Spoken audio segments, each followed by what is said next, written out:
You are looking at Julian's pronunciation guide, where we look at how to pronounce better some of the most mispronounced words in the world, like this other curious word. But how do you say what you're looking for today?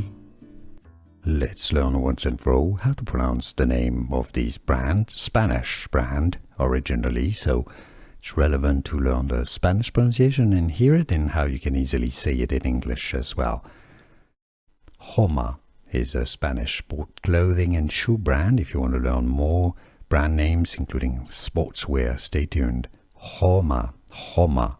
If you can't pronounce Spanish, you can replace the H with an H. Joma. Joma would be the English pronunciation, or Homer Sport. Joma, Spanish. Here are more videos on how to pronounce more confusing words and names too many mispronounced. Like this video if you found it useful. I appreciate your support. I'll see you soon and thanks for watching.